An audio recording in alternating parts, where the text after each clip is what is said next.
ये कोण परम क्रांति हुई और उनका जो मिनिमम शून्य कोण होता है वो संपात तिथि हुई।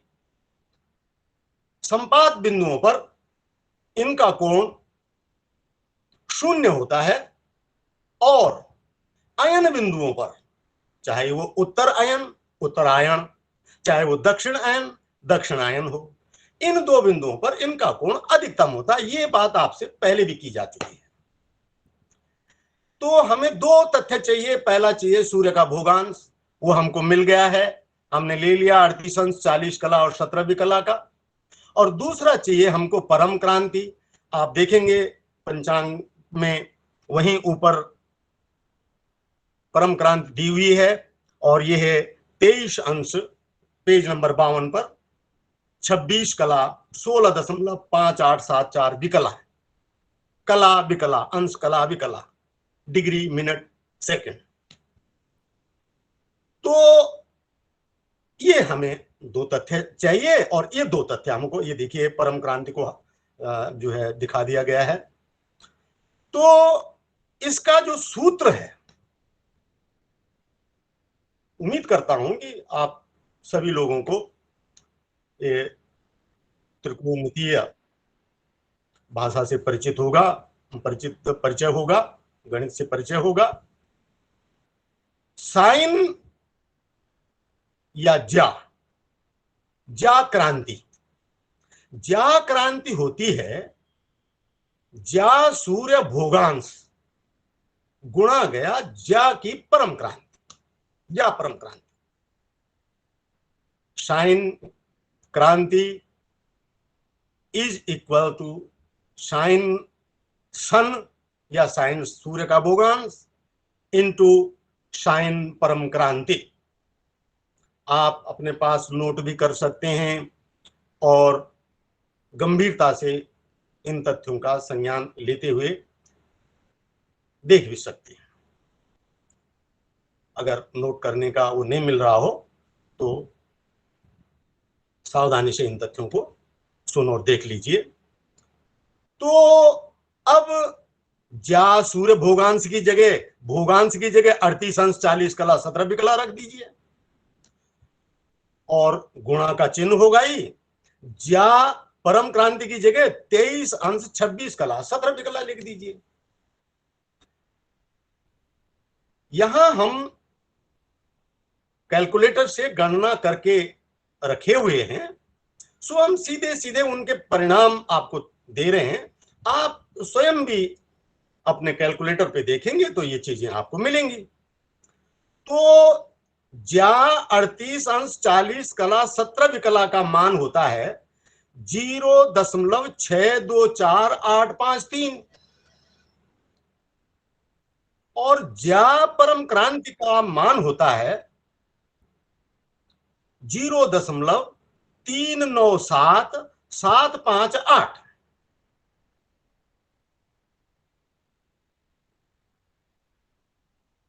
ये हुआ ज्या क्रांति। अब इनको गुणा किया तो मान आया 0.248539। ये ध्यान रखें कि ये गणनाएं और भी अधिक लंबी आई हुई हैं, लेकिन हम 6 या 7 स्थानों में अंतिम अंक को 1 बढ़ा करके ले लेते हैं। गणना में कोई विशेष गण्यमान्य अंतर नहीं आएगा। तो अब ये जो उपलब्धि हुई ये हुई 0.248539। बहुत अच्छा आपको दिखाया जा रहा है। अब इसको साइन रिवर्स में प्राप्त करेंगे कि क्या इसकी अंशात्मक उपलब्धि है। तो साइन इनवर्स 0.248539 ये आया आपका 14.391124, यानी साइन इनवर्स 0248539 बराबर हुआ 14.391124, बिल्कुल सही है।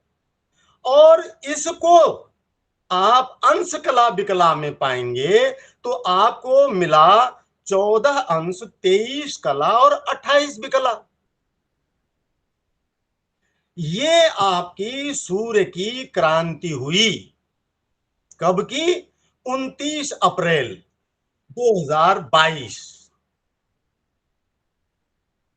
सूर्य की क्रांति आपने ये गणित सिद्ध की। इस प्रकार अब आपके सामने एक जरूरी तथ्य और स्पष्ट होता है, और ये जानना पंचांगों की शुद्धता और अशुद्धता के लिए आवश्यक है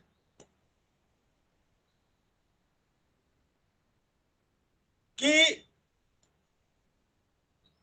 जो सूर्य भोगांश, इस क्रांति से आप अब सूर्य का भोगांश भी वापस प्राप्त कर सकते हैं। हाँ, पहले मैं आपको ये बता दूं कि इसी तारीख में आप देखिए, अब सूर्य की क्रांति देखिए आप, ये निकली हुई थी जो हम पंचांग में दी हुई होती क्रांति, 14 अंश 23 कला और 27 विकला। तो ये 14, 23 और 27, 28 हमारी आई है। वही आपको बताया कि अंकों को पूरी गणना न लेने से विकला में कहीं थोड़ा अंतर आ सकता है। ये 14, 23 और 28 हमारा आया है, और पंचांग में हमने जो क्रांति दी हुई है वो आप देख रहे हैं। ये 14, हाँ हाईलाइट कर दिया है, 14, 23, 27। अब ये सिद्ध हो गया कि आपको क्रांति गणित करना आ गया। अब अगली बात, और बहुत ही महत्वपूर्ण बात, कि इस क्रांति से आप सूर्य का वापस भोगांश कैसे प्राप्त करेंगे। इस क्रांति से सूर्य का वापस भोगांश, यानी सूर्य की लॉन्गिट्यूडिनल पोजीशन, सूर्य स्पष्ट इस क्रांति पर कितना होना चाहिए, ये गणित है। तो आइए, भोगांश की ज्या, सूर्य के भोगांश की ज्या बराबर होता है क्रांति की ज्या बटे परम क्रांति की ज्या। भोगांश की ज्या बराबर क्रांति की ज्या, ज्या क्रांति, और ज्या परम क्रांति, या परम क्रांति की ज्या। यानी आपने ऊपर जो है क्रांति की ज्या भी निकाली हुई है और परम क्रांति की ज्या। तो ज्या की क्रांति है 0.2485397, 397, और बटे में नीचे जो परम क्रांति की ज्या है ये आप निकाले हुए हैं 0.397758,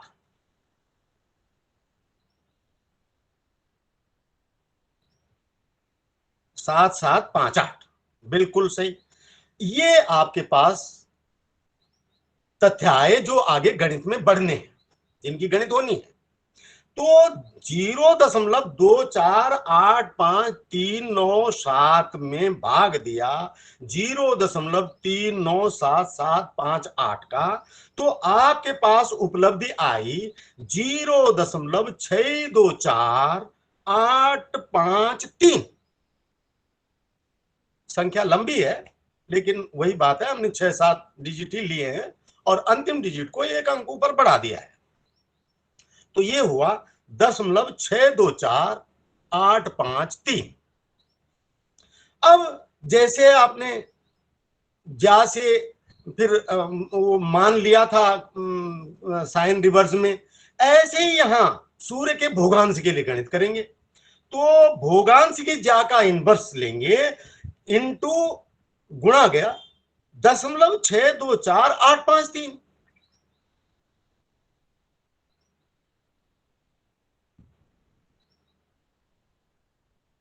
ठीक है, आप साथ साथ चलते जा रहे होंगे, ऐसी आशा है। भोगांश की ज्या इनवर्स 0.624853 और ये आया आपका 38.6713494।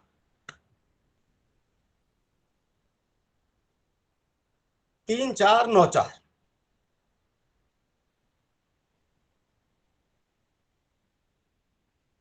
ये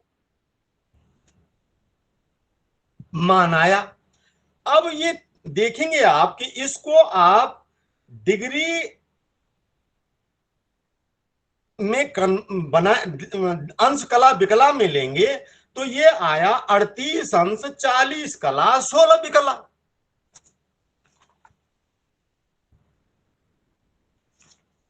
अड़तीस अंश 40 कला 16.8575 विकला। 16 में भी आधे से फिर और अधिक है। तो इसको आप 38 अंश 40 कला 17 विकला लिख सकते हैं।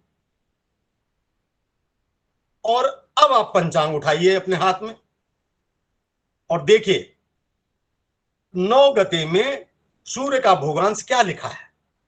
ये देखिए वही चीज 38 अंश 40 कला 17 विकला आ गया।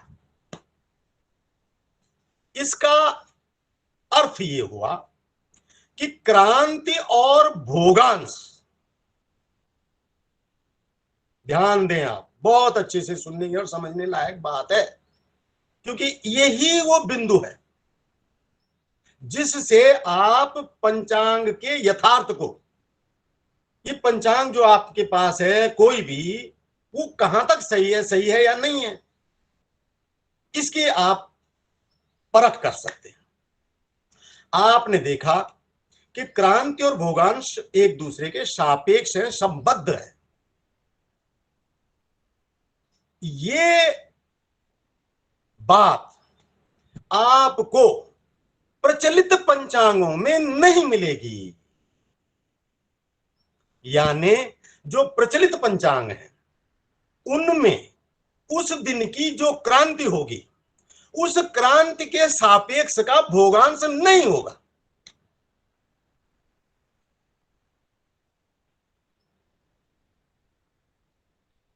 और स्पष्ट करते हुए आपको कहना चाहूंगा, फिर आगे बढ़ते हैं। बस इशारा इशारा ये है कि आप पंचांगों को देखिए। हमारे पास एक पंचांग है और आप सब लोग, आप जो ज्योतिष में अभिरुचि रखते हैं वो सब, अधिकतर लोग इस पंचांग को जानते हैं। मैं नाम लेकर के नहीं कह रहा, ऐसा मैं जानबूझकर कर रहा हूं। इन्होंने 21 दिसंबर को क्रांति दी हुई है 23 अंश 26 कला। ठीक है, परम क्रांति है, सही है। 21 या 22 दिसंबर को सूर्य परम क्रांति पर पहुंच जाता है, सही दिखाया है। लेकिन सूर्य को दिखाया है धनु राशि के 5 अंश 27 कला पर। अब आप इस परम क्रांति से सूर्य का भोगांश प्राप्त करेंगे तो धनु राशि के 5 अंश 27 कला 8 विकला आ ही नहीं सकता। ऐसे ही आप सारे पंचांगों को देख सकते हैं और ये संज्ञान ले सकते हैं कि पंचांग गणितीय तौर पर कुछ और कह रहा है और दर्शाने के रूप में कुछ और कह रहा है। ये नहीं होना चाहिए। और इसी एक बिंदु के ऊपर हम आप सभी पूरे राष्ट्रवासियों को, जहां तक हमसे हो सकता है, जहां तक हमारी आवाज पहुंचती है, जहां तक हमारे प्रयास की पहुंच है, जागृत करते हैं कि प्रचलित पंचांग बहुत बड़ी अशुद्धि पर है, इसलिए पंचांगों की शुद्धता का ज्ञान बहुत आवश्यक है। ये एक बात पूरी हुई। इस प्रकार आप पंचांगों का रहस्य जान सकते हैं। और अब हम आपको क्रांति का एक और उदाहरण दे रहे हैं, और वो है आपके आज की तारीख का। अब आज की तारीख का पंचांग निकाल लीजिए।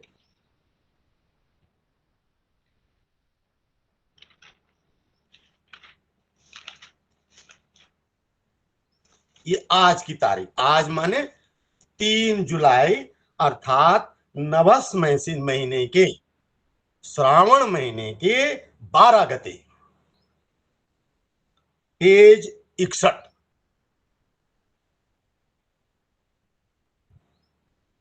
पेज 61 पर 12 गते को शो कर दीजिए। बहुत अच्छा, ये हुआ आज का सूर्य की गणनाओं का संदर्भ। ये 12 गते में आप देखेंगे सूर्य है 101 अंश 4 कला और 50 विकला पर।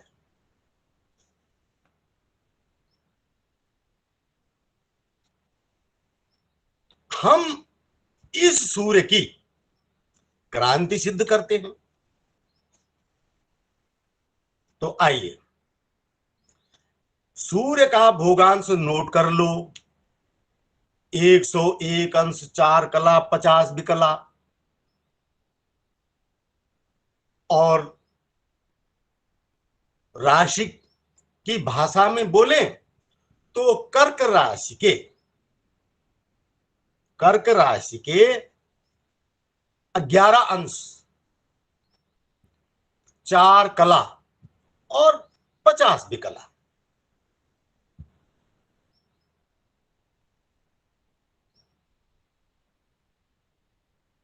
तीन राशि बीतने के बाद चौथी राशि, अर्थात सूर्य जो है 3 राशि पार करके चौथी राशि अर्थात कर्क राशि में है आज। और कर्क राशि के 101 अंश का मतलब हुआ 30 3 90 90 अंश जा चुके हैं, और 90 में 11वां अंश जो है इस समय सूर्य का भुक्त स्थिति है। तो सूर्य का भोगांश ये हुआ। और परम क्रांति की वैल्यू तो वही रहेगी। आप किसी भी दिन का की क्रांति सिद्ध करेंगे, आपको परम क्रांति वहां दी हुई है, वो वही रहेगी। ये है 23 अंश 26 कला 16.3171 विकला। ये परम क्रांति हुई। अब आप ज्या क्रांति यानी क्रांति साइन क्रांति बराबर वही सूर्य का भोगांश की ज्या बटे परम क्रांति की ज्या, सूत्र तो वही है ना। बस यहां मान आप रख दीजिए। साइन 101 4 50 गुणा गया साइन 23 अंश 26 कला 16 विकला। अब साइन 101 4 50 के लिए नीचे वैल्यू आप देखेंगे आएगी 0.981358।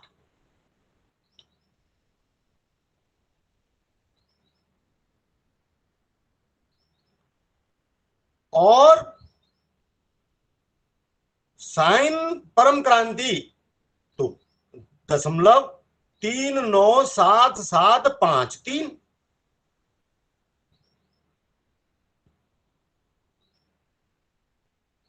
ये आपकी का जो मान आया, वैल्यू आई, ये आई 0.390338।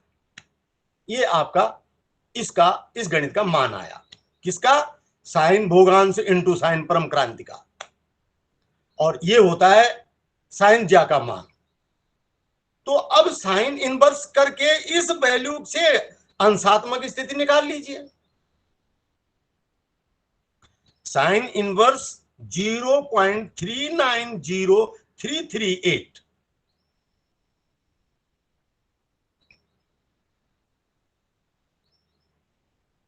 तो ये आया 22.9755532।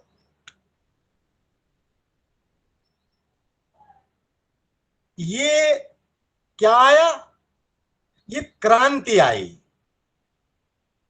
इसको आप अंशात्मक लेंगे, इसी को अंशों में वो कर लेंगे। एक बात ये भी बता दूं कि वैसे तो कैलकुलेटर में ये स्पष्ट आ जाता है, लेकिन इसको बदलने का एक तरीका है।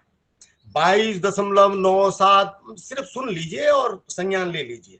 22.9755532 को अंश कला विकला में बदलना है, तो 0.9755532 को 60 से गुणा करिए। जो पूरी संख्या आएगी वो विकला हो जाएगी, वो कला हो जाएंगी, और जो बैलेंस आएगा उसको वो आपका विकला हो जाएंगे। अब यहां से फिर जो जो बैलेंस था उसको फिर उसमें फिर 60 से गुणा करेंगे, तो आपको फिर कलाओं का मान निकल आएगा। अंशों के लिए कुछ नहीं करना, अंश वैसे के वैसे ही रखे हुए हैं पहले 0.9755532 को 60 से गुणा कर दिया, पूरे जो आए वो कला हो गई, बाकी बची वो विकला का हिस्सा है। फिर उस विकला के हिस्से को गुणा किया तो पूरा जो आया वो विकला आ गया। यहां हमने सीधे सीधे 22 अंश 58 कला और 32 विकला क्रांति लिख दी। अब आप पंचांग पकड़िए फिर हाथ में, पंचांग पे आइए 12 गते में। 12 गते में क्या दिया है? देखिए, क्रांति दी है 22 58 33। आगे सही, हमने 22 58 32 दशमलव कुछ है, और चूंकि संख्याओं को 6 डिजिट तक लिया है तो बहुत मामूली विकला में डेसिमल्स का डिफरेंस है। ये आपकी क्रांति सिद्ध हुई। अब 2 गणनाओं से आपको क्रांति गणना जो है वो पुष्ट हो गई। अब आइए आप पंचांग गणित के दूसरे पहलू पर। हमने आपसे कहा कि क्रांति और भोगांश ये एक दूसरे से सापेक्षता से संबंध है,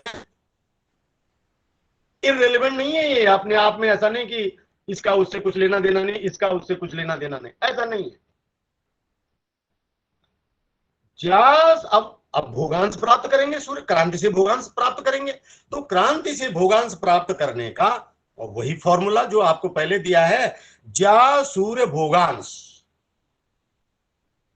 बराबर क्रांति की जा बटे परम क्रांति की जा।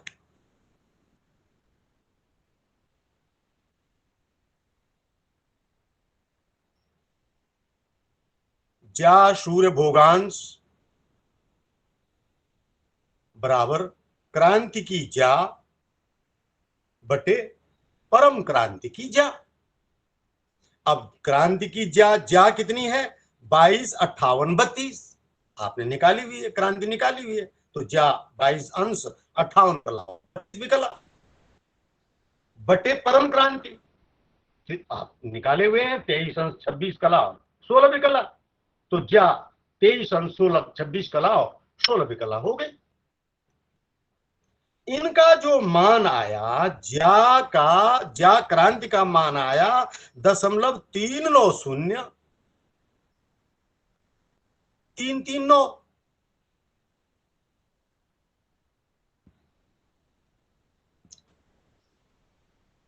बटे जा परम क्रांति का मान आया 0.39753। बहुत सुंदर, 397,753 ये मान आया जा परम क्रांति का। और इन दोनों का जो भागफल आया वो आया 0.981 3 5 8 9 1।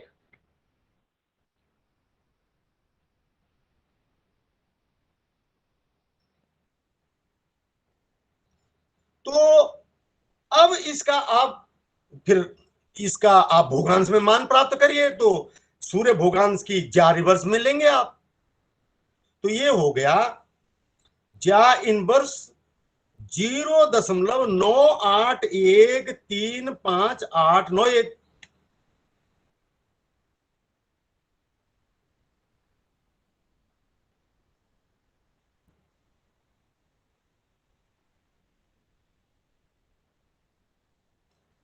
ये आया 78.919731।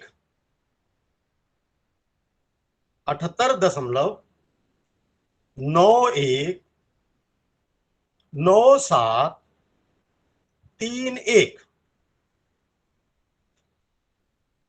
ये भोगांश है दक्षिणायन में प्रविष्टि का। तो इसका नियम है कि इस भोगांश को 180 में से घटाएंगे।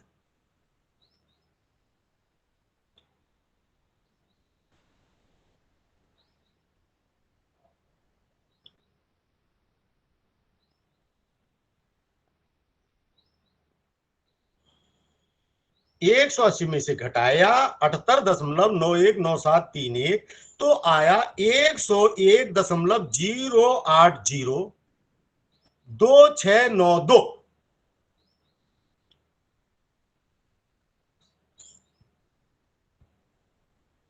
101 ये अंश आ गया, भोगांश आ गया सूर्य का, सूर्य स्पष्ट आ गया।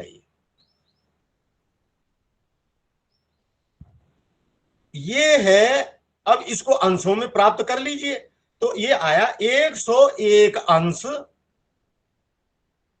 4 कला 49 विकला।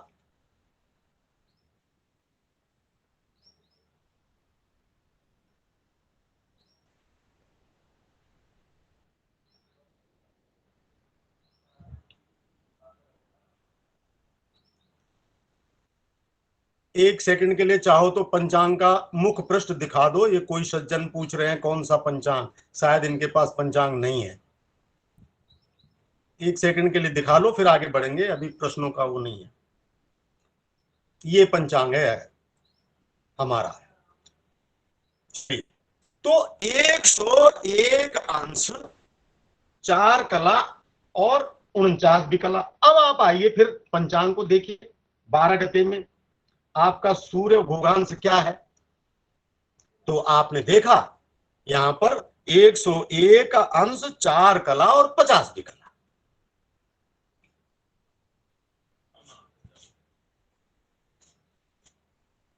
तो इस प्रकार से आज की जो हमारे पहले प्रयास का उद्देश्य था वो पूरा हुआ, और आपने समझा कि क्रांति से भोगांश और भोगांश से क्रांति कैसे प्राप्त कर सकते हैं, और उनमें एक साधर्म्यता बनी रहनी चाहिए। अगर नहीं बन रही है तो ये पंचांग का गणितीय दोष है। आइए अब आप आएंगे, बहुत सारी ही बातें बहुत महत्व की हैं, लेकिन ये जो बात हम आपको ला रहे हैं, जिस बिंदु पर अब ला रहे हैं, इसका नाम है भूपृष्ठीय अक्षांश की गणित करना। और ये एक ऐसा विषय है, ये एक ऐसा बिंदु है जो कई तो ज्योतिषियों ने भी नहीं सुना होता है, कि जो भूपृष्ठीय अक्षांश है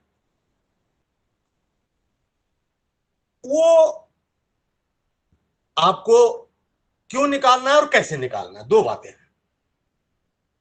क्योंकि हम आज आपको चर की गणित पर ला रहे हैं। तो चर की गणित से पहले ये एक गणित है जो आपको सीखनी और समझनी है। विषय है भूपृष्ठीय अक्षांश ज्ञात करना। ज्ञात करना और लिख दीजिए इसके आगे, चलो कोई बात नहीं। जो अक्षांश, अक्षांश माने लैटिट्यूड, हमने अक्षांशों के बारे में ध्रुवोन्नति अक्षांशः बताया था। देशयो अंतरः देशांतरः, देशयो अंतरम देशांतरम। जो अक्षांश या लैटिट्यूड आपको पंचांग में दिए होते हैं वो सब भूकेंद्रीय होते हैं। भूकेंद्रीय का अर्थ हुआ कि पृथ्वी के केंद्र स्थल को आधार मान करके किए गए, लिए गए गणित किए गए होते हैं। उनको भूपृष्ठीय अर्थात भूपृष्ठ यानी भूपृष्ठ मतलब सतह, जैसे हम हैं, हम भूपृष्ठ पर बैठे हैं, या सतह को आधार मानकर लिए जाने की जरूरत होती है।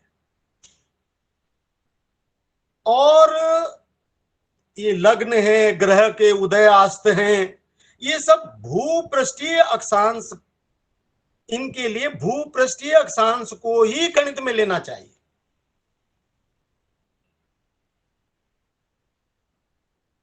जो अक्षांश दिए हुए होते हैं, हमने भी जो पंचांग में आपको पेज नंबर 99 और 100 में आप देखेंगे आगे चल करके, तो वहां हमने कुछ प्रमुख शहरों के आपको देशांतर और अक्षांश दिए हुए हैं, वो भूकेंद्रीय अक्षांश है। और उनको जो है भूपृष्ठीय परिवर्तन करना होता है। भूपृष्ठीय, इसके लिए अंग्रेजी में शब्द है टोपोसेंट्रिक। तो दिल्ली का एक उदाहरण लेते हैं आपको। दिल्ली का जो भूकेंद्रीय अक्षांश है ये है 28 अंश 39 कला।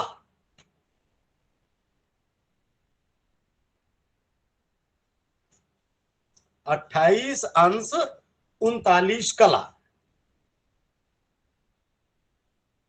आप इसको डेसिमल में भी ले सकते हैं, दशमलव में भी ले सकते हैं, तो ये 28.65 हो जाएगा। 28.65 अंश या 28 अंश 39 कला, दोनों ही बातें एक है।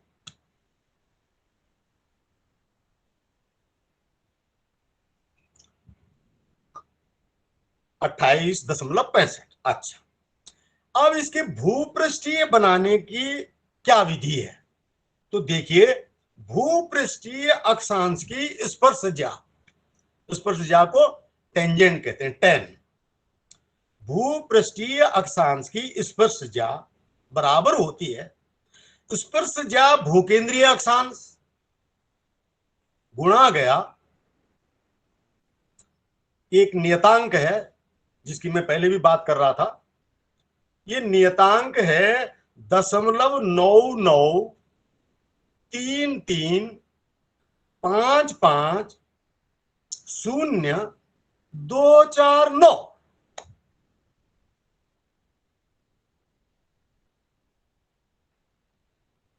और ये नियतांक कैसे गणित होता है, कैसे आया है, इसकी सारी गणित हमने अपने एक पिछले पंचांग में दी हुई है।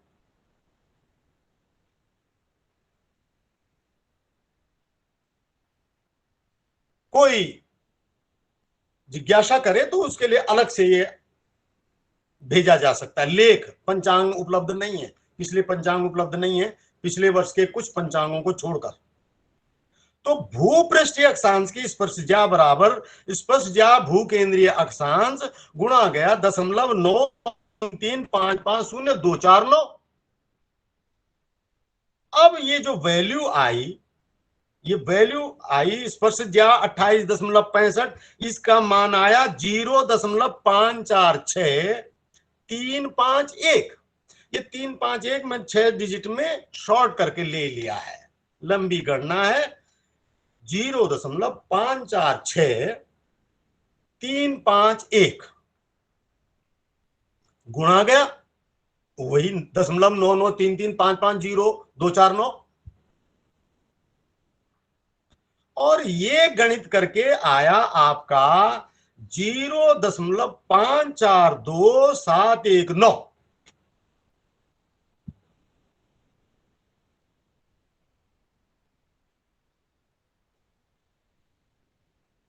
जीरो दशमलव 542719। हाँ, 2719 और 9 कर दो, चलो पूरा लिख लो, ये मान आया। अब इस संख्या का 10 रिवर्स प्राप्त करिए। स्पर्शज्या इनवर्स से मान जानेंगे तो आएगा भूपृष्ठीय अक्षांश की स्पर्शज्या माइनस रिवर्स 0.54217199 बराबर 28.489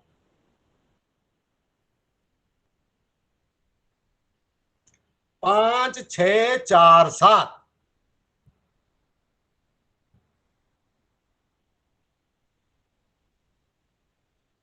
5647।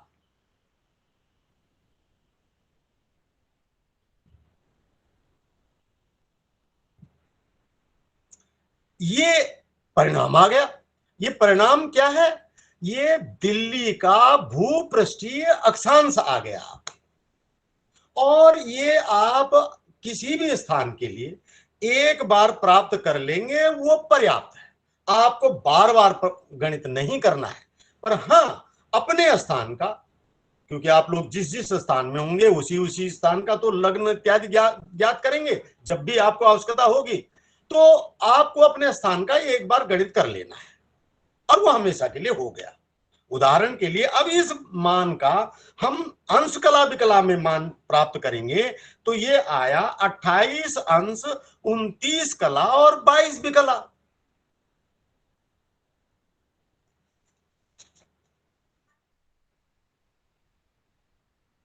तो ये जो है आपको दिल्ली का भूपृष्ठीय अक्षांश ज्ञात हो गया। जब भी आप दिल्ली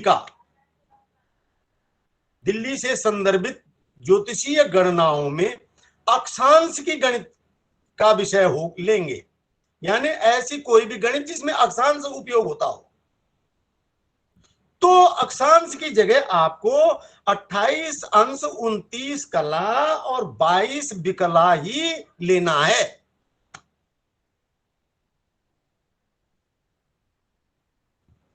इसी प्रकार आपको मैं 3-4 शहरों का नोट करा देता हूं, वो उनके लिए आपको निकालना नहीं पड़ेगा, बाकी आप अन्यथा शहर के हैं तो आपको निकालना पड़ेगा। बेंगलोर का भूपृष्ठीय अक्षांश है 12 अंश 52 कला 58 विकला फॉर बेंगलोर। 52 अंश 58 कला, नहीं 12 अंश 52 कला 58 विकला, ठीक है। इसी तरह चेन्नई के लिए है 12 अंश चेन्नई 59 कला और 55 विकला और 55 विकला।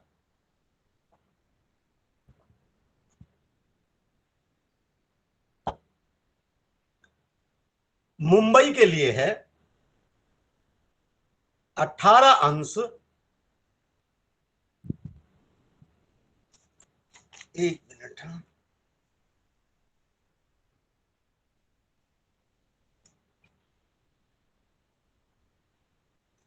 मुंबई का अक्षांश देखो जरा।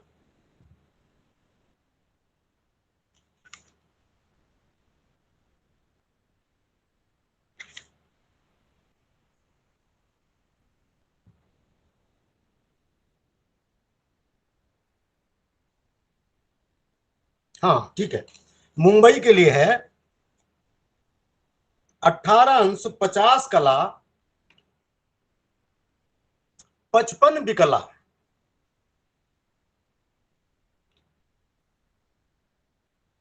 अच्छा, अब हमने जो आपको ये भूपृष्ठीय अक्षांश की बीच में बात लाए,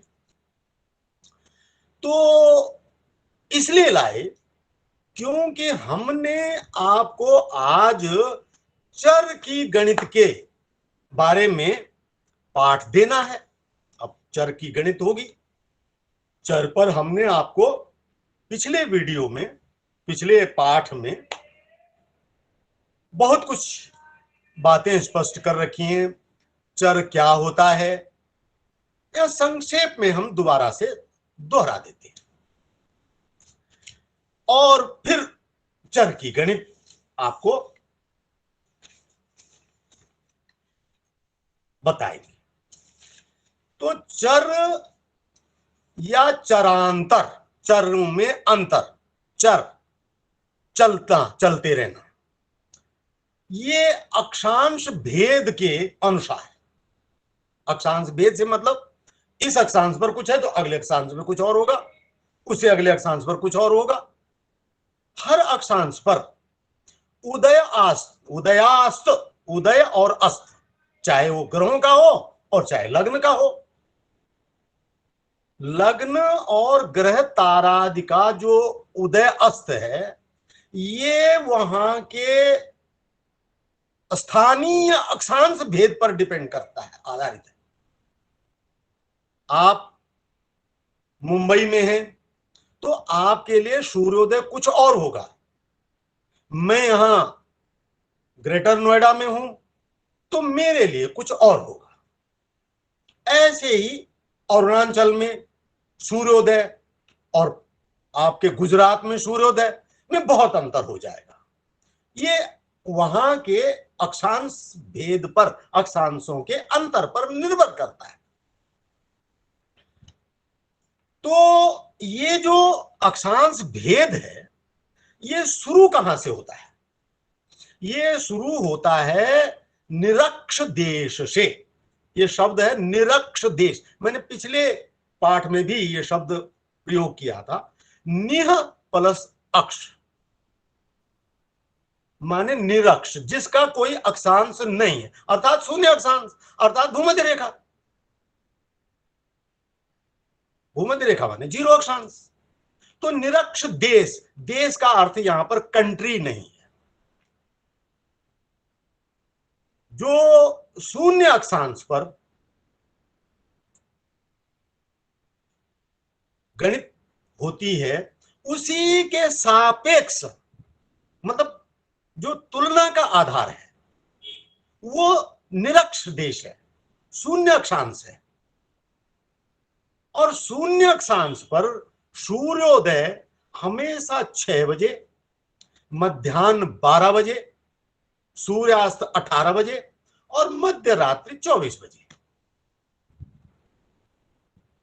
तो आपको सूर्योदय की गणित जो है वो 6 बजे के सापेक्ष करनी होगी। तो वो सापेक्ष करके आप वो कौन सी गणित है या कौन सा वो फिगर है जो आपको अक्षांश के साथ तुलनात्मक रूप से आता है, तो वो चरांतर होता है।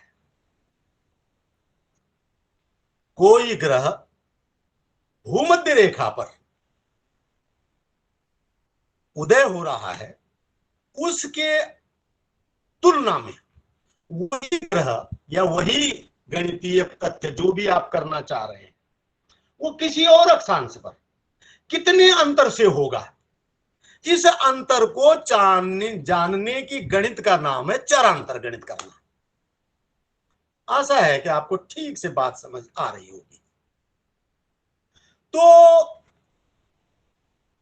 चर का मान आप मिनटात्मक भी ले सकते हैं, मिनटात्मक मिनटों में होता है, और चर का मान आप घटीपल में भी ले सकते हैं। कोई भी गणित है वो जो मिनटों में है, वो घटीपलादि में, पलादि में भी है, और उनका विधि है। क्योंकि 2.5 विपल का 1 सेकंड, 2.5 पल का 1 मिनट और 2.5 घटी का 1 घंटा, ये उनका रेशियो है, ये उनका मान है। इस मान के अनुसार आप उनको परिवर्तित कर सकते हैं। तो यहां हम जो है आपको एक बहुत साधारण विधि, 3 विधियां हैं, पर जो प्रामाणिक और बहुत ही शुद्ध है, वो आपको गणित जरूर आनी चाहिए और उससे आपको प्रमाद नहीं करना चाहिए। कोई भी व्यक्ति जो ज्योतिष में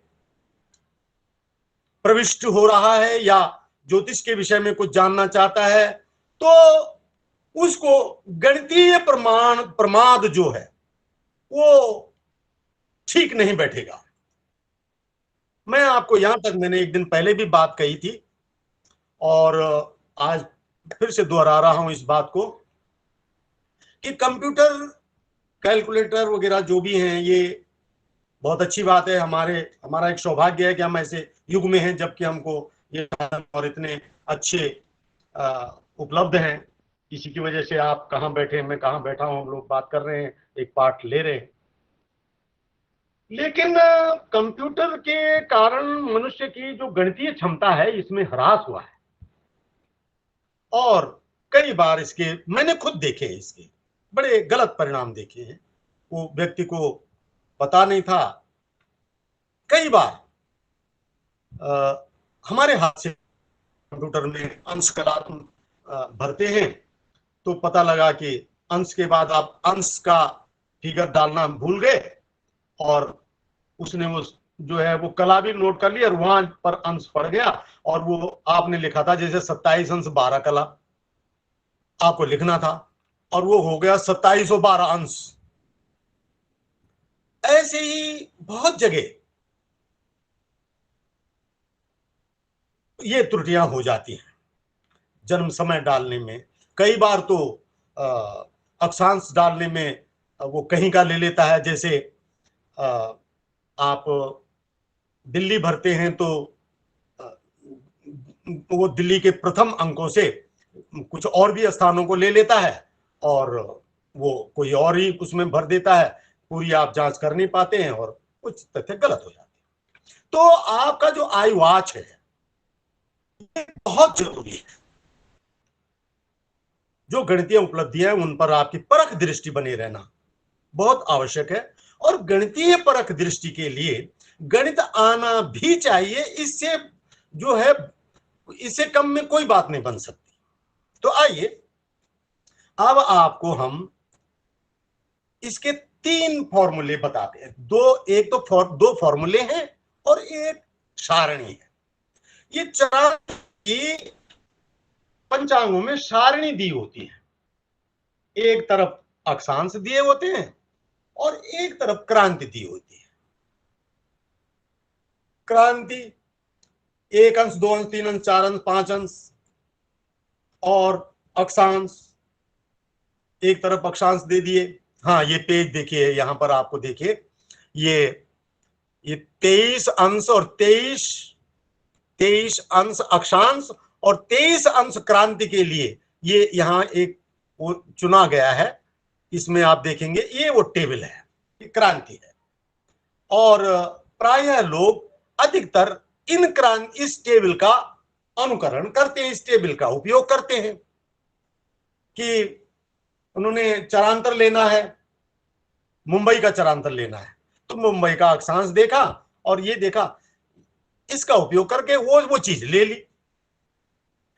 आप ले सकते हैं लेकिन इसमें एक्यूरेसी, जो शुद्धता है, वो गणित करना बहुत आसान नहीं है, थोड़ा जटिल सा है।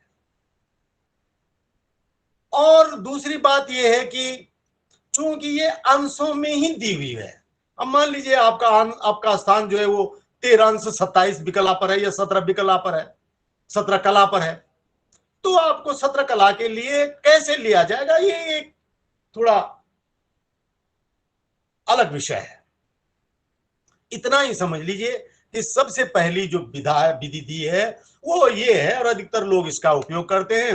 वो टेबल में से चरांतर लिया और वो चरांतर 6 में जोड़ दिया और आगे वेलांतर और देशांतर। मैंने आपको 3 शब्द दिए हैं सूर्योदय सूर्यास्त के लिए, चरांतर, वेलांतर और देशांतर।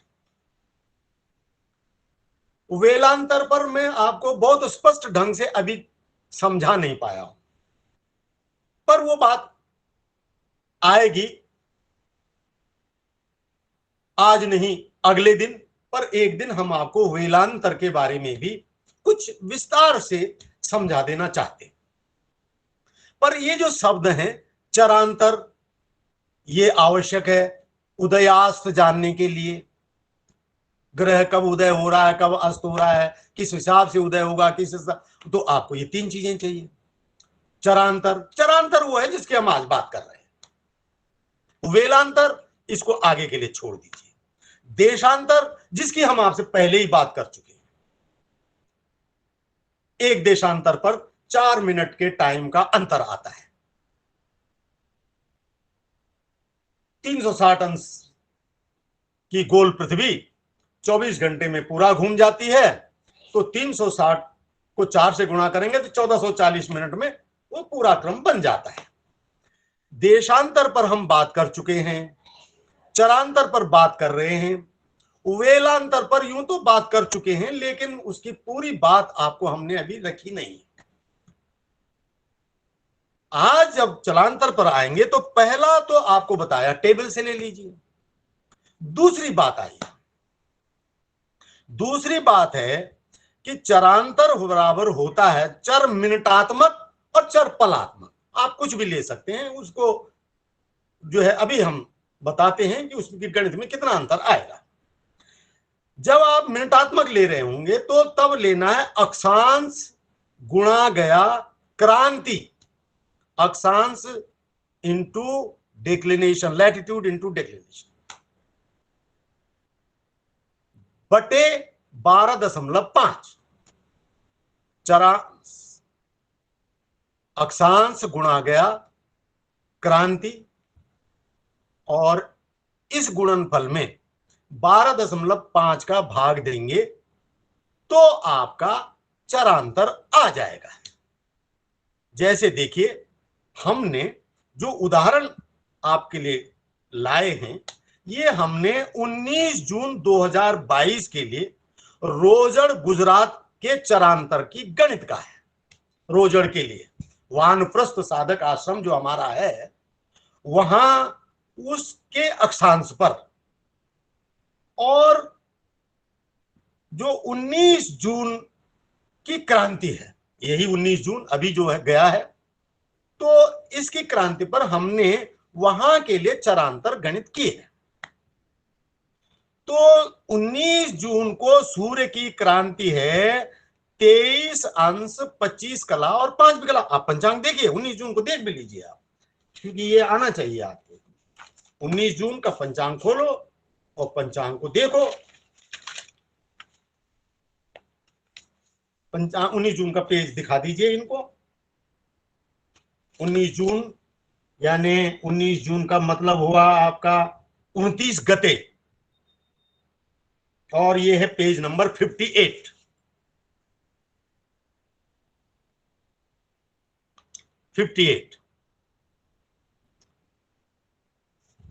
Page number 58।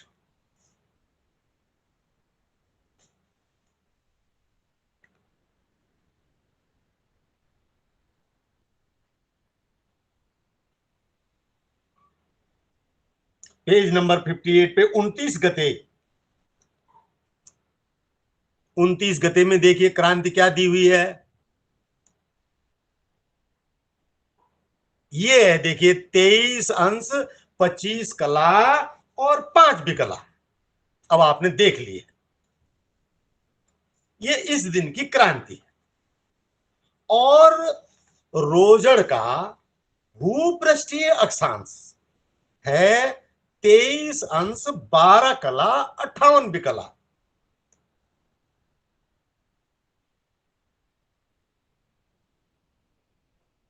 तेईस अंश 12 कला और 58 विकला। क्रांति 23 अंश 25 कला 5 विकला, और भूपृष्ठीय अक्षांश 23 अंश 12 कला 58 विकला। इनको गुणा करेंगे आपस में और 12.5 से भाग दे देंगे।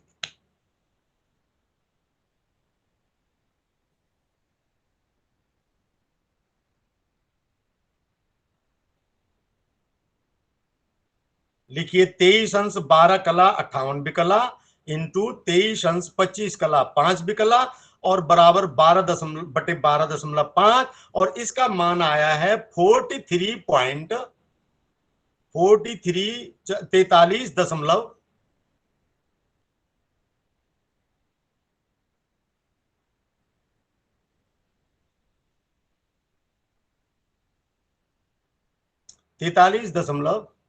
494 0995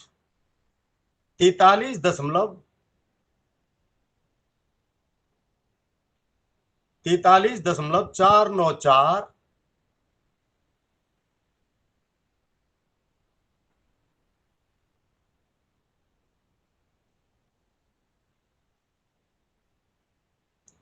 अब लिखो 43.494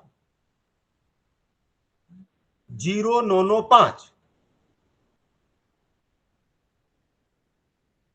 और इसको अंश कला विकला में बनाया तो ये आया 43 अंश 29 कला 38 विकला।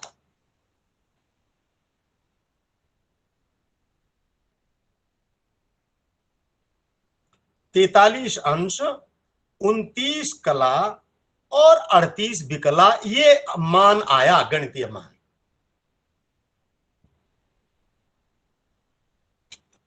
और जो आपने टेबल से लिया था उसमें आपको आया था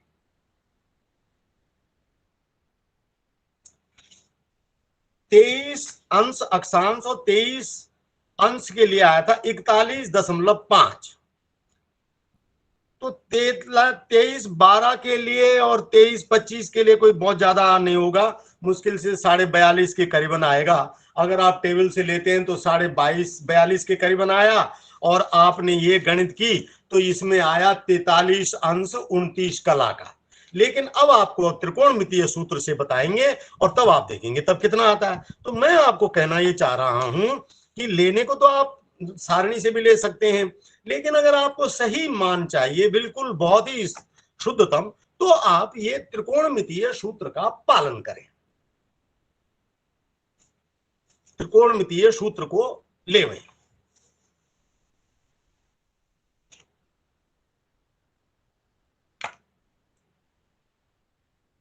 तो अब आइए आप त्रिकोणमितीय सूत्र क्या है इसके लिए। त्रिकोणमितीय सूत्र के द्वारा रोजर गुजरात का चरांतर भूपृष्ठीय अक्षांश आपको दे दिया है, सूर्य की क्रांति। तो इसका है देखिए, सूर्य स्पष्ट की ज्या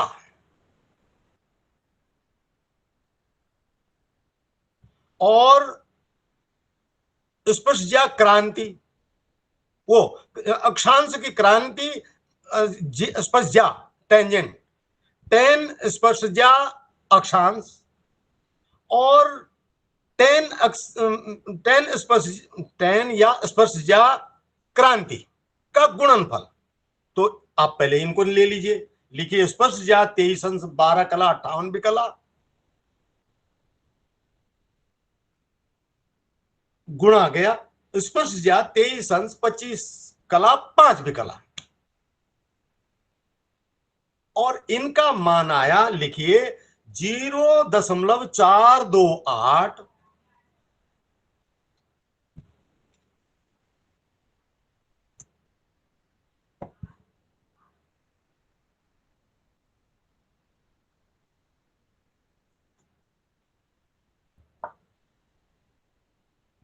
हाँ ठीक 9335 और स्पर्शजा क्रांति का मान आया 0.43 11.284।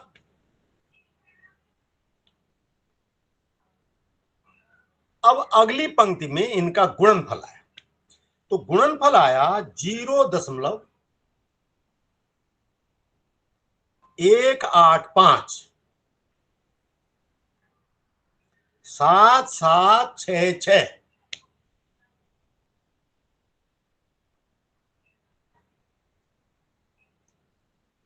ध्यान रखिए, एक भी गणित को आप अगर ठीक से समझ गए तो आप कहीं की भी कोई भी गणित, चरांतर कहीं के लिए भी आप बिल्कुल ये समझ लीजिए आप मास्टर हो गए चरांतर निकालने के। बिल्कुल भी असुविधा नहीं होगी और बिल्कुल भी त्रुटि नहीं होगी।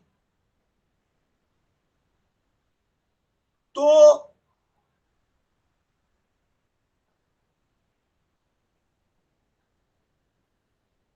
अब ये जो चर का मान आया, अब इसका फिर ज्या रिवर्स में लीजिए आप 0.8, इसकी गुणनफल आया 0.1857766 और इसका ज्या रिवर्स लीजिए तो ये आया ज्या रिवर्स 0.1857766 बराबर हो गया 10.706 4118।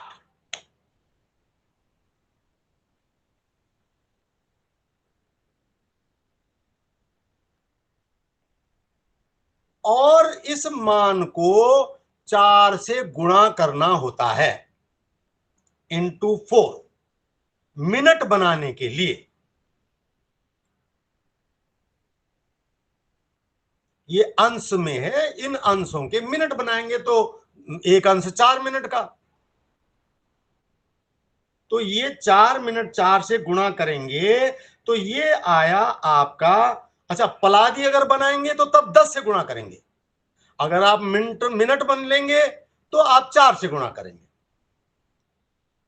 तो 4 से गुणा करने पर मिनट का 10.706 यही फिगर रहेगी, गुणा गया 4 बराबर आया 42.825648।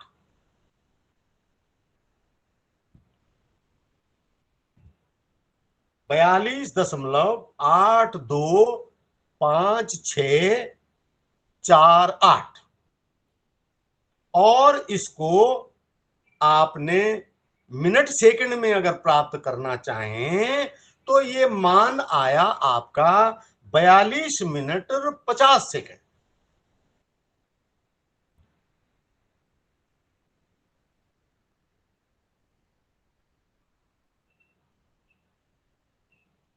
ये जो 42 मिनट 50 सेकंड है ये चर हुआ। भूमध्य रेखा के सापेक्ष रोजड़ की अक्षांश स्थिति पर ग्रह उदय होने का अंतर 42 मिनट 50 सेकंड प्राप्त हुआ। इस तिथि का अंतर है, ये ध्यान रखें, ये हमेशा का अंतर नहीं है। ये कौन सी तिथि का है? 19 जून 2022। अब 19 जून 2022 तो कहीं लिखा नहीं इसमें, आप कहेंगे ये कहां से आ गया 19 जून 2022? क्योंकि जो आपने क्रांति ली है ये 19 जून 2022 के लिए है। अगर आप 26 जून 2022 लेंगे तो आपकी क्रांति बदल जाएगी। तो ये जो चरांतर है ये इस तिथि का है और इस स्थिति का है। स्थिति माने रोजड़ और तिथि माने 19 जून। आशा है आप ठीक से समझ रहे होंगे। यदि इनमें से स्थिति बदल गई, अक्षांश बदल गया और तिथि बदल गई, क्रांति बदल गई तो चरांतर भी बदल जाएगा। तो 42 मिनट 50 सेकंड का ये चर आपको प्राप्त हो। अब इसका उपयोग कैसे होगा उसको आप अपने पास बिल्कुल नोट रखिएगा कि ये जो चरांतर है ये सूर्योदय और सूर्यास्त में प्लस या माइनस होता है। तो एक नियम तो ये है कि सूर्योदय में प्लस होगा तो सूर्यास्त में माइनस होगा, और सूर्योदय में माइनस होगा तो सूर्योदय में प्लस प्लस होगा। एक नियम तो ये। और दूसरा नियम है कि अगर आपका अक्षांश और सूर्य की क्रांति ये दोनों ही उत्तर हैं या दोनों ही दक्षिण हैं, तो दक्षिण तो भारत का होने का प्रश्न नहीं उठता, सारा भारत उत्तरी अक्षांश में है। आपकी सिर्फ क्रांति का सवाल है। क्रांति जो है आपकी 0 से 180 अंश तक के सूर्य की स्थिति में धनात्मक होती है और 80 से 360 के लिए जो है वो ऋणात्मक होती है। ऋणात्मक क्रांति हमने पंचांग में ऋण चिन्ह से दिखा रखी है, और जो धनात्मक क्रांति है उसके लिए हमने पंचांग में कोई चिन्ह नहीं लगा रखा है। आप पंचांग में क्रांति देखें और वहां चिन्ह नहीं है तो वो धनात्मक है, और जहां ऋण है तो ऋणात्मक है ही है। तो अगर अक्षांश और क्रांति दोनों ही उत्तर हैं या दोनों ही दक्षिण हैं, तो दोनों ही दक्षिण यानी मान लीजिए आप अमेरिका के लिए सूर्योदय सूर्यास्त कहीं अमेरिका की जगह के लिए करना चाह रहे हैं या किसी और जगह के लिए करना चाह रहे हैं, ऑस्ट्रेलिया का करना चाह रहे हैं, कोई भी जगह का कर सकते हैं। जब सूर्योदय सूर्यास्त गणित करना आ जाएगा तो आप तो कहीं के लिए भी गणित कर सकेंगे ना। तो गणित करेंगे तो वहां चर का उपयोग कैसे करेंगे? तो उस उपयोग की विधि ये है कि अगर आपका स्थानीय अक्षांश और उस की दैनिक क्रांति दोनों ही धनात्मक हैं तो ये जो चर है ये सूर्योदय में ऋण हो जाएगा।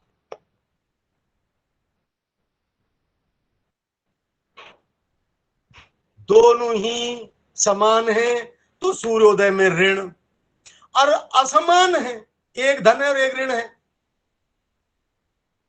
तो सूर्योदय में प्लस हो जाएगा। दो नियम हो गए। पहला नियम आपको बताया कि अगर चरांतर सूर्योदय में प्लस हो रहा है तो सूर्योदय सूर्यास्त में माइनस होगा, सूर्योदय में माइनस हो रहा है तो सूर्योदय में प्लस होगा। और दूसरा नियम बताया कि दोनों ही अक्षांश और क्रांति दोनों ही अगर एक हो, चाहे धनात्मक हो चाहे ऋणात्मक हो, दोनों ही की एक गति होगी तो सूर्योदय में चरांतर माइनस होगा, ऋण होगा।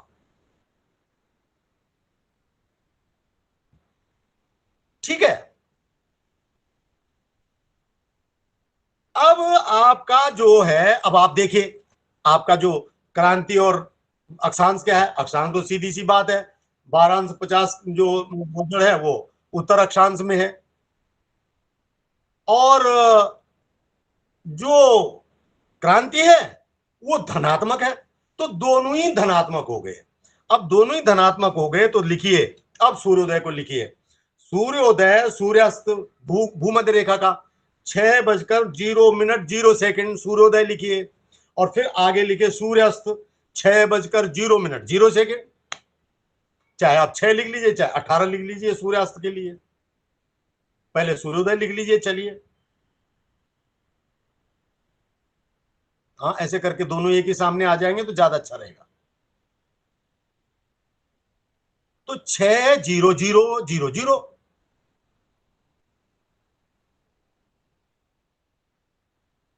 ये ऐसे ही 6:0:0:0 कर दीजिए, 18:0:0:0 हो गया। अब इसमें चरांतर आया आपका 42 मिनट 50 सेकंड, तो इसके पहले ऋण चिन्ह लगा दीजिए, क्योंकि ये दोनों धनात्मक हैं इसलिए ऋण होगा।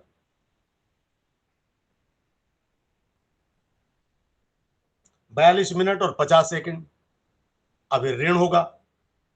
अब जो है, अब एक नई बात जो हमने वेलांतर के बारे में जितनी आपको पहले बताई उतनी आज भी बता रहे हैं, वेलांतर का विषय फिर आगे देखेंगे।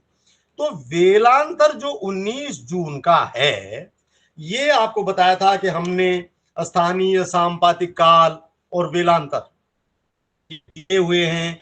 तो यहां 29 का जो वेलांतर है वो 12 घंटे में 1 मिनट 4 सेकंड अधिक है, 14 सेकंड अधिक है। अधिक है का मतलब जो स्पष्ट मान होगा वो अधिक होगा, तो इसको जोड़ना है। 1 मिनट 14 सेकंड बेलांतर हुआ। बेलांतर कभी भी 16 मिनट से अधिक नहीं होता। वेलांतर के बारे में कहा था, मध्यम सूर्य और स्पष्ट सूर्य के मान से जो समय का अंतर होता है वह वेलांतर कहलाता है। हमने ये दैनिक वेलांतर अपने पंचांग में दिया हुआ है और इस वेलांतर की भी सारणियां पंचांगों में दी हुई होती है, लेकिन उसमें वो एक्यूरेसी नहीं हो सकती जो हमारी यहां हमने दी है, दैनिक की दी है। ये बहुत एक्यूरेट है। वहां आपको उसी तरह से हिसाब करके लेना होगा जैसे आपको चरांतर लेने का बताया था, आपको टेबल से अक्षांश और क्रांति के हिसाब से वैसे ही लेना होगा आपको। तो ये 1 मिनट 14 सेकंड का आपका वेलांतर हुआ। अगर ये 12 से अधिक है तो प्लस होगा, और अगर 12 से नीचे है, हो सकता है 11 मिनट 58 सेकंड ही आए, तो वो आपको जो दोपहर का मान 11 घंटा 58 मिनट और 4 सेकंड आए, इसका मतलब वो 12 से नीचे है, तो आपका वो माइनस हो जाएगा। ये तो वेलांतर पर हम और भी दिन जब बोलेंगे तो वहां भी बात स्पष्ट करेंगे। तो ये वेलांतर हुआ। आपको बताया था चरांतर, वेलांतर और देशांतर। चरांतर, वेलांतर और देशांतर क्या है? वो है भारतीय मानक समय मान जो 82 अंश और 30 कला है। 82 अंश 30 कला का देशांतर है। तो उस देशांतर के लिए जो समय है 5 घंटा 30 मिनट, उसके अंतर के साथ समयांतर देखा जाता है, और वो है यहां के लिए 37 मिनट 40 सेकंड प्लस। ये हमने जिस दिन आपको देशांतर बताया था और अक्षांश और देशांतरों के बारे में बताया था, तो ये भी आपको बताया था ये कब प्लस होगा और कब माइनस होगा। आपका स्थान अगर भारतीय मानक समयमान रेखा 82 अंश 30 कला से अगर पूरब में है तो प्लस होगा, और अगर पश्चिम में यानी कम है तो माइनस होगा। अब ये देखिए आप, प्लस 37 40, तो ये इसको सबको जोड़ दिया, ये आया 5 घंटा 56 मिनट और 4 सेकंड। ये आपका स्पष्ट सूर्योदय हुआ। कहां का है? रोजड़ का। किस दिन का है? 19 जून का है। और ये जो चूंकि क्रांति जो है ये डेली चेंज होती रहती है, और क्रांति सूर्योदय गणना का एक फैक्टर है, इसलिए जो है सूर्योदय भी परिवर्तित होता रहता है। ये आपके सामान्य ज्ञान का विषय है, जनरल नॉलेज। तो 5:56 और 4 सेकंड। और अब आप ऐसे ही यहां जोड़िए। यहां आपने देखा कि आपने 42 मिनट 50 सेकंड चरांतर ऋण किया था, तो सूर्योदय में धन हो गया। अब इन दोनों तीनों कुछ संख्याओं को जोड़ेंगे तो ये आया 19 मिनट और 44 सेकंड। 19 बजकर 21 मिनट और 44 सेकंड। ये समय कौन सा समय है? ये घड़ी का समय है। ये कैसे आपने जाना घड़ी का समय? क्योंकि आपने देशांतर को प्लस कर दिया है। आपका लॉन्गिट्यूड नीचे था, 82-30 से कम था, इसलिए आप उसको अप्रोच करने के लिए, वहां तक पहुंचने के लिए, स्टैंडर्ड टाइम के साथ मिलने के लिए आप प्लस हुए हैं, तब आपने ये 37-40 प्लस किया है। तो जो आपका समय है ये आया आपका घड़ी का भारतीय मानक समय मान, इंडियन स्टैंडर्ड टाइम, और ये बहुत एक्यूरेट है।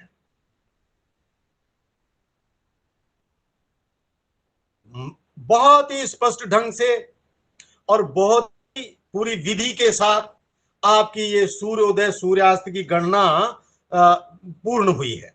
अब आपको इसी से जुड़े हुए 2 शब्द, और आपको एक शब्द पहले भी दोहराया था और एक नया दोहरा रहा।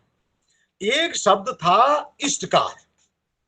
मैंने आपको बताया कि इष्टकाल जो है वो, क्योंकि हम अब अगले उसमें जो विषय लेने जा रहे हैं उसमें हम आपको ग्रह स्पष्ट के बारे में बताने वाले हैं। ग्रह स्पष्ट, किसी खास समय के लिए ग्रह स्पष्ट को कैसे निकालोगे। और इष्ट काल में आपको चूंकि ग्रह स्पष्ट की भी जरूरत पड़ती है, क्योंकि आपका जो है इष्ट काल जो है वो सूर्योदय से संदर्भित होता है। इष्ट काल तो आप किसी भी गणना से कर सकते हैं, वैसे इसका ऐसा नहीं है, लेकिन जब आप लग्न निकाल रहे हो तब आपको इष्ट काल सूर्योदय का ही लेना है। क्योंकि क्योंकि अब ये सिद्धांत का विषय है, आपके संज्ञान में बना रहना चाहिए। सिद्धांत ये है कि सूर्योदय के समय पर उस दिन का सूर्य स्पष्ट और उस स्थान का लग्न, जिस स्थान के अक्षांश पर आप सूर्योदय देख रहे हैं, वो दोनों एक होते हैं। इसलिए इष्ट काल जब आप लग्न निकालने के लिए कर रहे हो तो अनिवार्य तौर पर सूर्योदय के साथ ही गणित होगा। ग्रह स्पष्ट के लिए आपका अलग भी हो सकता है, क्योंकि ग्रह स्पष्ट पंचांग में किस घड़ी के कितने बजे के लिए दिए हुए हैं उस हिसाब से होगा। जब अगले वीडियो में, अगले पाठ में हम ग्रह स्पष्ट की बात करेंगे तो ये चीज वहां पर हम लाएंगे। आज भी मुझे कुछ थोड़ा सांपातिक काल पे भी बोलना, संपातिक काल पे भी बोलना था। देखते हैं अभी कितना समय मिलता है, लेकिन यहां पर आप ये चीज को स्पष्ट कर लीजिए कि सूर्योदय जो है के साथ इष्टकाल लेना आवश्यक है लग्न के लिए। अगर आप लंकोदय और शोदय मान से लग्न निकाल रहे हैं तो आपको सूर्योदय का इष्टकाल ही लेना है। और उसके लिए कैसे, जैसे आप देखिए, आप ये सूर्योदय लीजिए और आप इस समय जो है देखिए, इस समय आपके 17:30 हो रहे हैं। आप 17:30 में से सूर्योदय को घटाइए तो 17:30 में से सूर्योदय को घटा दीजिए और उसके घटीपल बना लीजिए, ये 17:30 हो गया। और अब आप बोलेंगे कि हम तो यहाँ ग्रेटर नोएडा में बैठे हैं तो 17:30 तो ये घड़ी का यहाँ, चूंकि हमने वहां का सूर्योदय आईएसटी में ले लिया है, इसलिए हम ये आईएसटी का टाइम अब ले सकते हैं। तो 17:30 में से सूर्योदय घटा दीजिए आप। 5:56 कितना था, 5:56 ये घटा दीजिए। 5:56 17:30 में से घटा दीजिए आप, तो ये आया आपका 7:56 और यहाँ आया 89 हो गया, 29 में से 56, 9 6 3 8 5 33 और यहाँ आया 16 में से 5 गया 11 घंटे 33 और 56 सेकंड।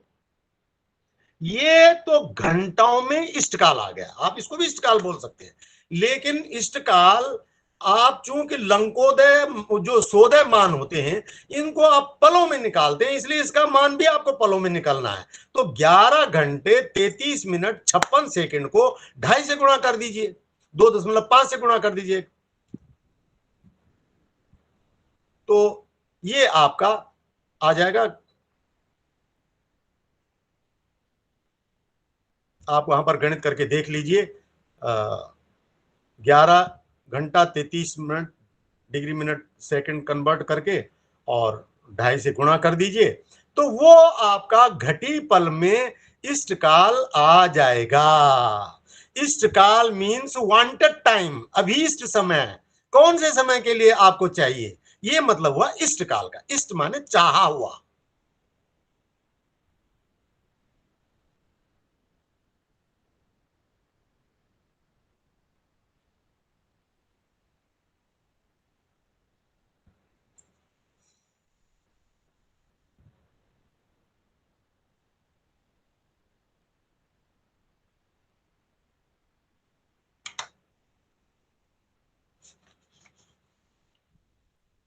जो भी हो,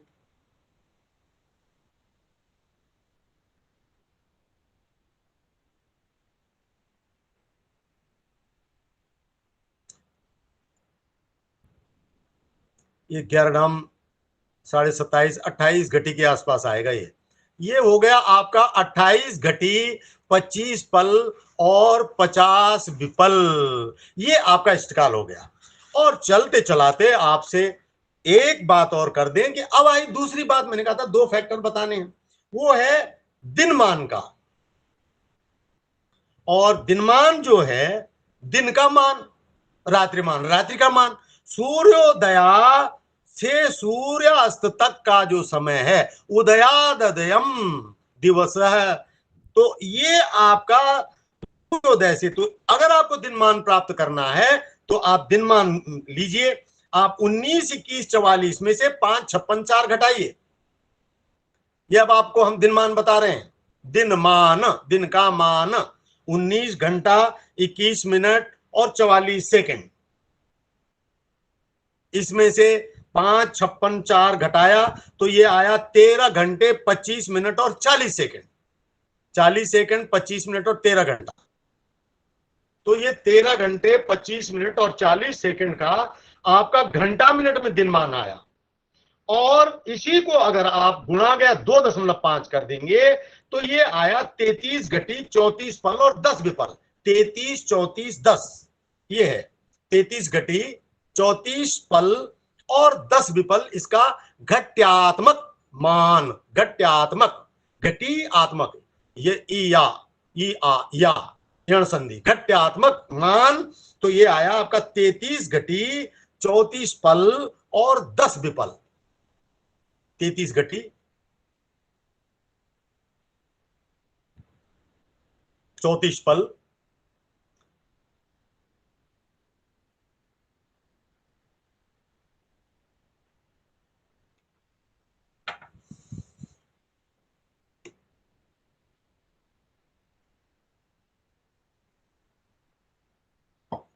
तैतीस घटी 34 पल और 10 विपल। ठीक है, इतना ही है।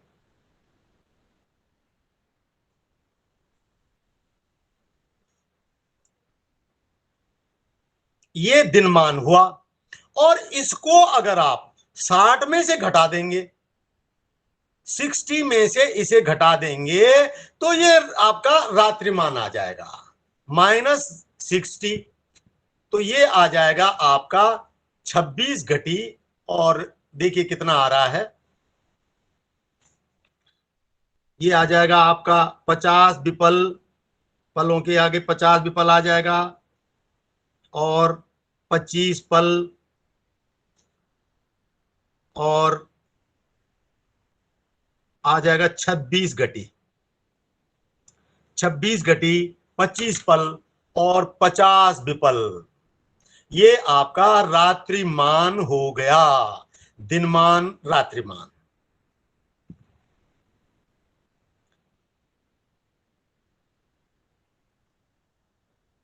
लिखिए 26 घटी,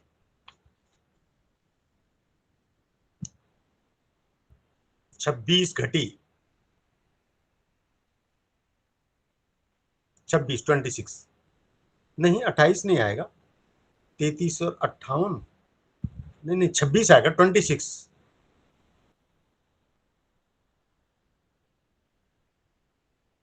26 आएगा, 26। ठीक। तो इस प्रकार से ये हुआ आपका दिनमान, इष्टकाल और क्रांति बहुत स्पष्ट हो गया, चरांतर स्पष्ट हो गया। और ये इसके साथ ही बस एक बात आपको मैं पिछले पार्ट से जुड़ी हुई जरूर रिमाइंड कराना चाहूंगा। पिछले पार्ट में हमने संपात काल के लिए एक जगह डिफरेंस काउंट करने में 9.883 मिनट कह दिया। वो हालांकि गणित सही की थी, गणित हमने वही की है जो होनी चाहिए, लेकिन वो बोलने में मेरे मुख से 9.883 मिनट निकल गया।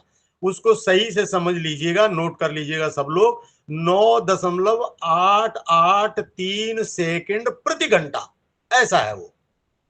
गणित सही की थी, वो बोलते में हमने वो बात आपको बतानी थी। और हालांकि संपात काल पे हमने आपको आज कुछ और भी कहना था, लेकिन ये आज का समय पूरा हुआ। और इसके साथ ही मैं आप सबका एक बार पुनः धन्यवाद करता हूं। आपने जिस शांति और प्रतिष्ठा के साथ में मेरे इस शिक्षण को सम्मान दिया है, उसके लिए मैं आपका बहुत बहुत धन्यवाद करता हूं। और आप लोग पूरे यत्न से अपने आप को ठीक से आप जोड़ के रखिए, तो निश्चित ही हम आपको ज्योतिष में अभी मेरे को उम्मीद है कि हम 1-2 पाठ भी और लेंगे, आवश्यकता हुई तो तीसरा पाठ भी ले लेंगे, लेकिन इतने पाठों में ये आपको हम पर्याप्त इसकी जो ज्ञान है ज्योतिष की गणनाओं का, वो दे चुके होंगे, ऐसी मैं उम्मीद करता हूं। और बहुत बहुत धन्यवाद आपका। ओम शांति। बहुत बहुत धन्यवाद आचार्य जी, आपका और सभी लोगों का बहुत बहुत धन्यवाद। और जिन लोगों की कुछ शंकाएं रह गई हों, तो हम मंगलवार को और गुरुवार को चर्चा कक्षा रखते हैं, तो उसमें हम इन आपकी शंकाओं को लेंगे। और यदि उस कक्षाओं में शंका का निवारण नहीं हो पाता है, तो फिर हम अगली कक्षा में आचार्य जी के पास शंका लेके आएंगे। तो सभी का बहुत बहुत नमस्कार, नमस्ते। आइए हम सभी मिलकर एक बार ओम का उच्चारण करते हैं और कक्षा को यहाँ पे विराम करते हैं।